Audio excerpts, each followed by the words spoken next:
selamat pagi anak-anak. Salam sehat untuk kita semua.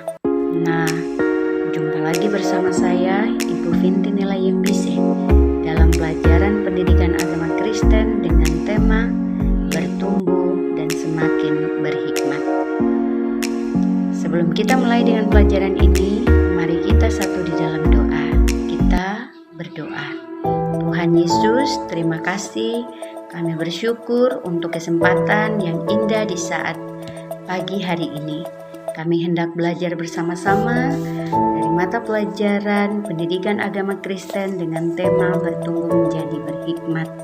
Kami mohon Tuhan, berkati kami semua, tolong kami semua sehingga kami dapat belajar dengan baik dan kami boleh mengerti setiap penjelasan materi pelajaran dan kami dapat melakukannya dalam kehidupan kami setiap hari. Terima kasih Tuhan Yesus. Amin. Ya, anak-anakku, kita akan belajar bersama-sama tentang bertumbuh dan semakin berhikmat. Adapun yang menjadi tujuan pada pelajaran ini yaitu setelah anak-anakku sekalian mengikuti proses pembelajaran, kita diharapkan dapat mensyukuri karunia Allah bagi diri yang terus bertumbuh sebagai pribadi dewasa.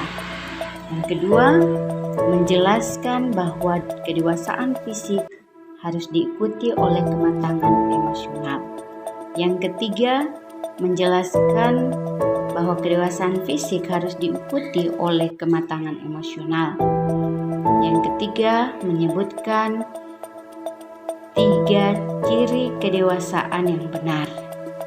Yang keempat, menjelaskan alasan-alasan mengapa hidup bertanggung jawab itu penting.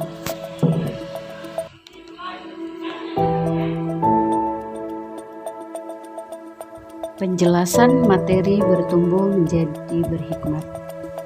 Menjadi seorang yang terus berkembang seiring usia menuju kedewasaan yang ditandai dengan kebijaksanaan dalam sikap, perilaku, dan juga pemikiran.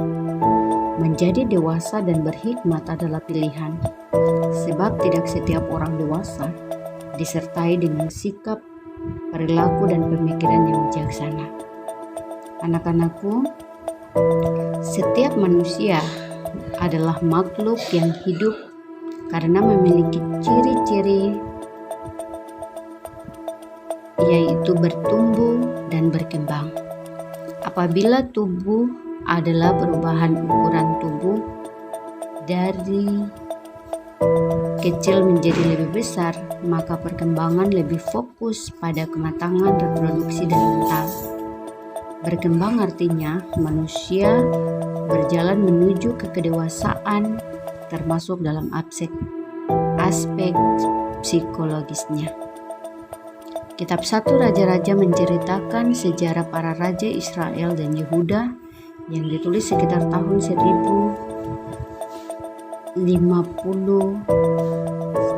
sampai 586 sebelum Masehi. Sedangkan Raja Salomo tampil di tahun 970 sebelum Masehi hingga masa pembuangan di Babel yang memerintah selama 40 tahun. Salomo meminta hikmat dari Tuhan untuk menimbang perkara yang baik dan jahat. Terdapat dalam 1 Raja-Raja pasal 3 ayat yang ke-9. Khusus bacaan ini dalam 1 Raja-Raja pasal 3 ayat 16 sampai 28 menceritakan sebuah keputusan yang berhikmat di mana Salomo akan menentukan mana yang adil dan yang tidak. Pada waktu itu ada 2 perempuan sundal yang hampir bersamaan melahirkan seorang bayi, masing-masing dalam satu rumah dengan tidak ada saksi. Hikmat artinya bijaksana, kearifan. Menurut Kamus Besar Bahasa Indonesia atau bahasa Inggrisnya, wisdom adalah suatu pengertian dan pemahaman mengenai orang, barang, kejadian, atau situasi untuk menerapkan penilaian dan perbuatan sesuai dengan pengertian.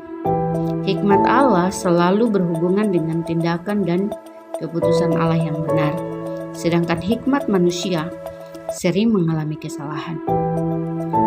Apalagi manusia sering ada kecenderungan untuk menyombongkan diri, padahal dituntut untuk bertindak benar. Anak-anakku yang dikasihi Tuhan, segala yang berhubungan dengan sikap dan tindakan orang beriman membutuhkan hikmat. Seperti Amsal pasal 1 ayat 7 mengatakan permulaan hikmat adalah takut akan Tuhan. Karena orang percaya yang hidup takut akan Tuhan mampu bertindak dengan baik dan bisa menghindari hal-hal yang jahat.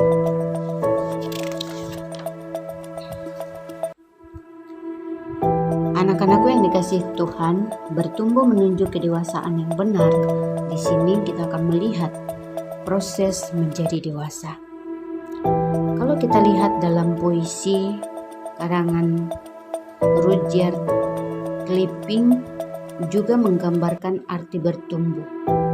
Dari kata-kata Kipling di atas, jelas sekali bahwa yang penting dalam pertumbuhan itu bukan semata-mata pertumbuhan fisik, melainkan kematangan bersikap dan berperilaku dalam menghadapi berbagai persoalan hidup. Apakah kita mampu menghadapi hal-hal yang tidak kita harapkan terjadi dalam hidup ini? Apakah kita mampu menghadapi orang-orang yang seringkali berperilaku berlawanan dengan apa yang kita inginkan? Bagaimana kalau kita dikecewakan dalam hidup ini? Apakah kita akan tenggelam di dalam kekecewaan itu? Atau malah mencoba bangkit dan memulai lagi untuk membangun dari sisa-sisa keruntuhannya? Dalam bahasa Inggris ada dua kata yang bisa digunakan untuk dewasa, yaitu adult dan mature.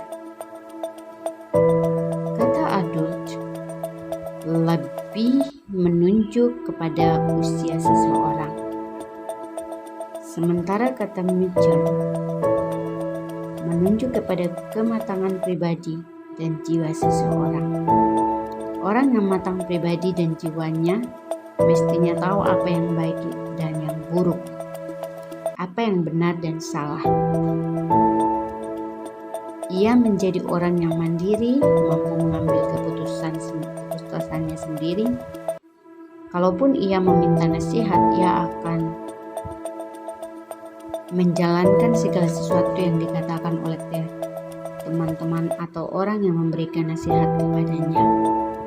Ia akan berusaha untuk berpikir masak-masak sebelum ia mengambil keputusan.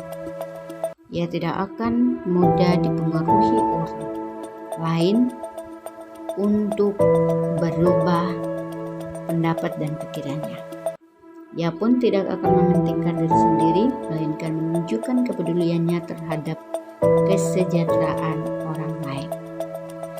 Kedewasaan penuh menurut Alkitab. Dalam surat Efesus yang menjadi dasar bahan kita kali ini, Rasul Paulus mengingatkan jemaat di kota itu bahwa Yesus Kristus telah menyediakan pemimpin-pemimpin umat seperti rasul, nabi, pemberita Injil, gembala, dan pengajar untuk menolong umat Kristen agar diperlengkapi untuk melayani Tuhan dan membangun tubuh Kristus, yaitu gereja, kumpulan umat Allah. Mengapa Tuhan harus melakukan semua ini bagi gerejanya? Surat Efesus menjelaskan bahwa tujuannya adalah mencapai kesatuan iman dan pengetahuan yang benar tentang anak Allah, kedewasaan penuh dan tingkat pertumbuhan yang sesuai dengan kepenuhan Kristus, sehingga kita bukan lagi anak-anak yang diombang-ambingkan oleh rupa-rupa angin, pengajaran dan permainan palsu manusia dalam kelicikan mereka yang menyesatkan, tetapi dengan teguh berpegang kepada kebenaran di dalam kasih, kita bertumbuh di dalam segala hal ke arah Dia, Kristus yang adalah kepala.